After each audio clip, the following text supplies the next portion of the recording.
Alright, welcome back to another video on Exclusive Outdoors with Paul, as always. Man, the myth, the legend.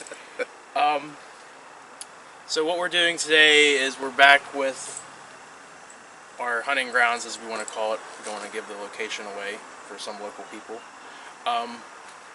We've been here for about 4 years now hunting this. Yeah. We've had excellent trail camera pictures of some nice shooter bucks.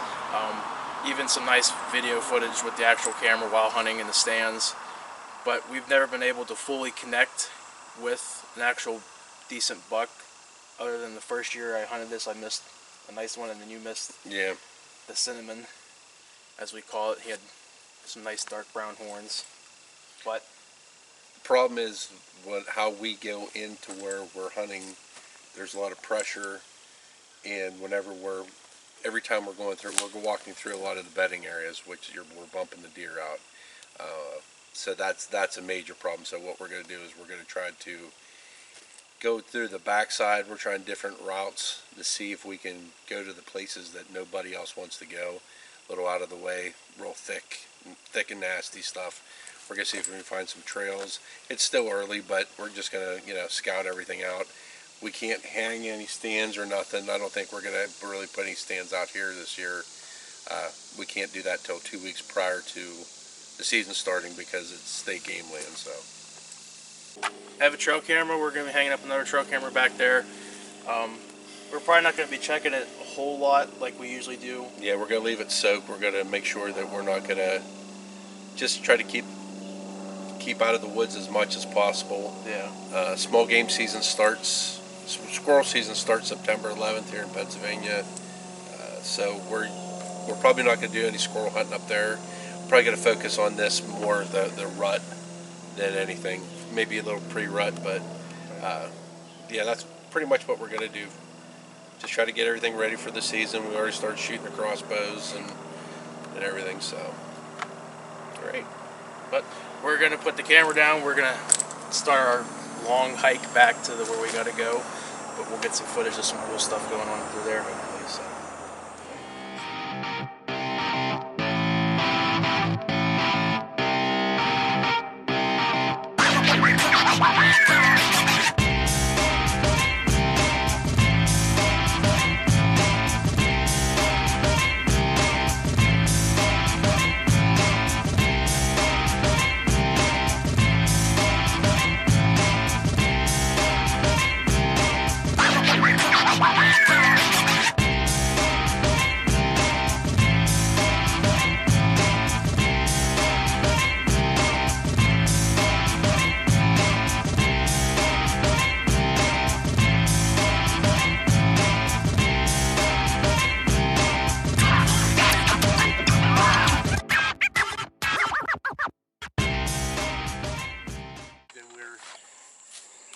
Directly straight below.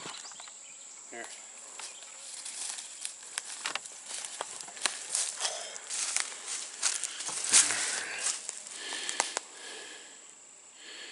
we want to try to be over in there.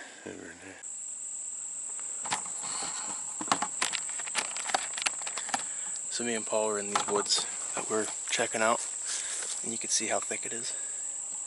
But we actually have some trails here. It might have been an old scrape, but it's pretty thick in here. But they're definitely running this, so we're going to be checking it out more. Alright, so me and Paul, we think we found the spot for the archery season, muzzleloader maybe season for deer. We found exactly where we were looking for. There's super dense vegetation down there. We got open woods up to the top where we've been hunting. We're about 150, 200 yards down over the hill from where we typically were hunting the last 4 years. There's all kinds of trails through here, all kinds of good sign. Yeah, we should be doing pretty good in here. Yeah, we're currently we're standing like in the middle of like an intersection for these deer crossings. So we're gonna set up the trail camera and try and get some pictures of what's possibly going through here. Yeah, it's looks like some crab apples. Yeah, it's like an old orchard kind of deal, a little. But the problem is now we got to figure out a way.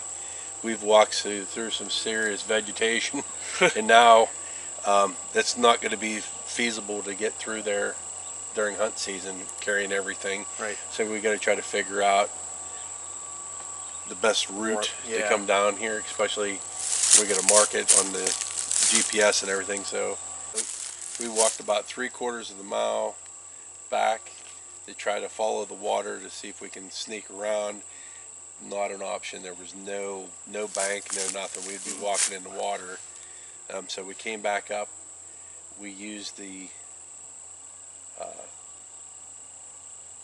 way that the hillside is. We found, just a plateau, and we just started walking across it, going through some thick stuff. Then it opened up, and thick stuff that opened up, and then we found this opening, and it looks pretty promising. Mm-hmm. No further than probably a 25-yard shot, which is ideal. Right.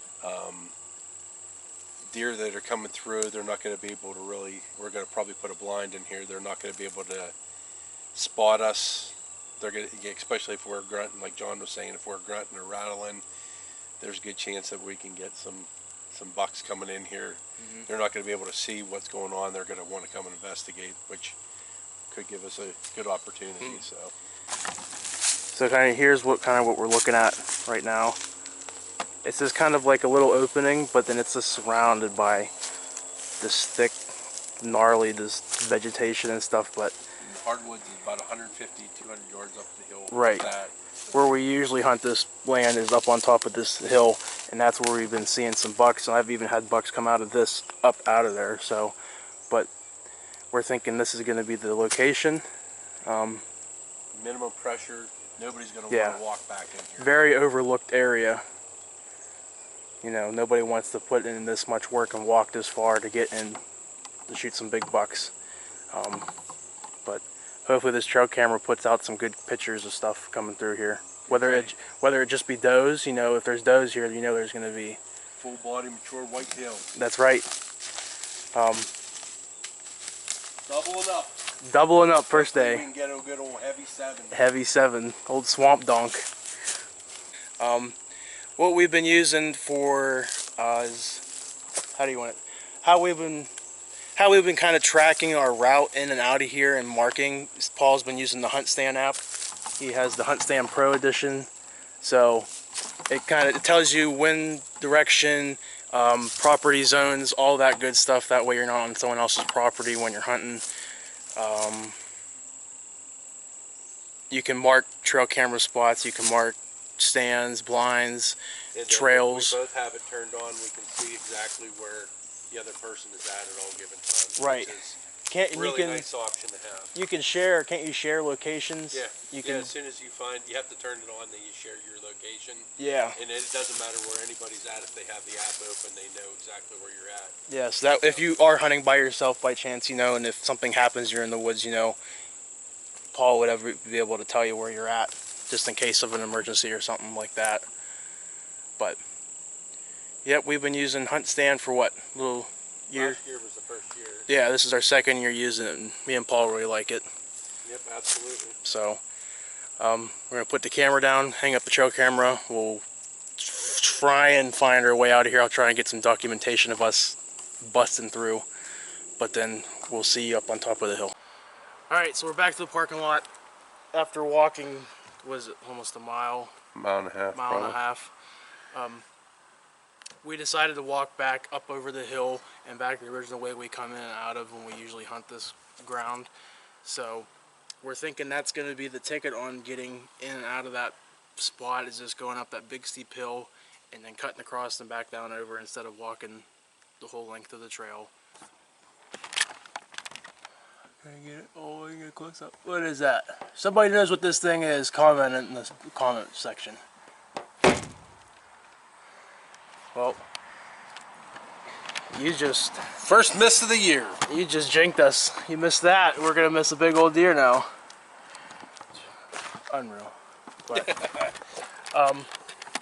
so we're just going to wrap everything up here. Paul, V, big deer going to be in the back of this truck first day.